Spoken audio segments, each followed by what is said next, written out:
नमस्ते और आप सभी का स्वागत है हमारे चैनल दिव्या लोक कथा पर। 9 दिनों की भक्ति, साधना और माँ दुर्गा की कृपा से भरी यह आध्यात्मिक यात्रा अब अपने अंतिम पड़ाव पर है। माँ को अपने घर में स्थापित करने के बाद अब उन्हें प्रेम और सम्मान के साथ विदा करने का समय आ गया है। पर क्या आप जानते हैं कि इस विदाई का भी एक विशेष और आध्यात्मिक महत्व होता है? यह केवल एक रस्म नहीं है, बल्कि यह अपने अंदर कई गहरे संदेशों को समेटे हुए है।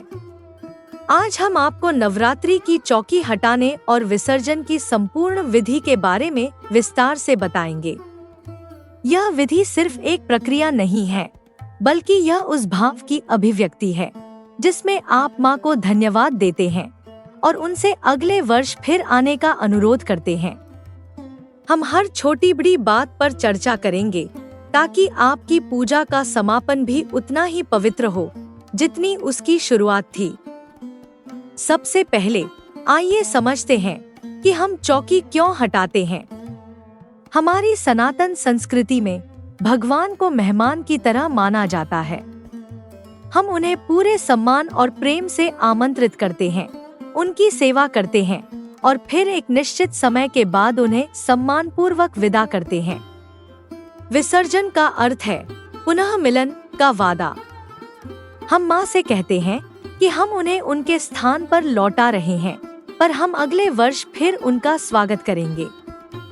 यह क्रिया हमें जीवन में लगाव को छोड़ना भी सिखाती है। यह हमें याद दिलाती है कि हर शुरुआत का एक अंत होता है और हमें हर चीज को समय पर विदा करने का साहस रखना चाहिए, ठीक वैसे ही जैसे हम नवरात्रि की चौकी को विदा करते हैं। यह विधि कई छोटे छोटे लेकिन महत्वपूर्ण चरणों में पूरी होती है। हर चरण को पूरी श्रद्धा और ध्यान से करें। पहला चरण, अंतिम पूजा और प्रार्थना समय। नवरात्रि की चौकी को दशमी तिथि की सुबह या शाम में ही हटाना सबसे शुभ माना जाता है। अंतिम भोग, चौकी हटाने से पहले देवी माँ को अंतिम भोग लगाए। आप हलवा पूरी, खीर या कोई भी मिठाई बना सकते हैं।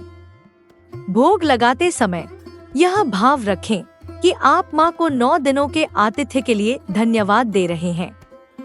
आरती, अब पूरी श्रद्धा और भाव से देवी माँ की आरती करें।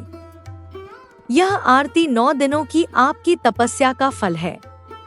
आरती करते समय अपनी आंखों में आंसू लाएं और उनसे अपनी मनोकामनाएं कहें।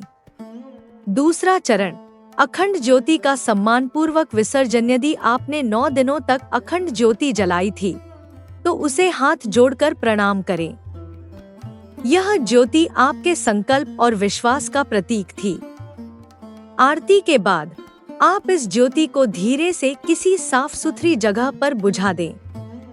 तीसरा चरण, कलश और नारियल की पवित्रता। नारियल, कलश पर रखा नारियल सम्मान पूर्वक उठाए। यह नारियल देवी माँ का आशीर्वाद है। इसे प्रसाद के रूप में परिवार के सभी सदस्यों और पड़ोसियों में बांट दें। कलश का जल, कलश के जल को घर के चारों कोनों में छिड़के।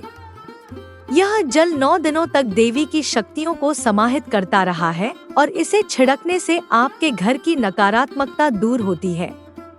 बचा हुआ पवित्र जल आप तुलसी के पौधे या किसी अन्य पेड़ की जड़ में डाल सकते हैं। चौथा चरण, जवारों का विशेष महत्व। नवरात्रि में उगाए गए जवारे सुख समृद्धि और उन्नति का प्रतीक होते हैं। इन्हें हटाते समय बहुत सावधानी बरतें।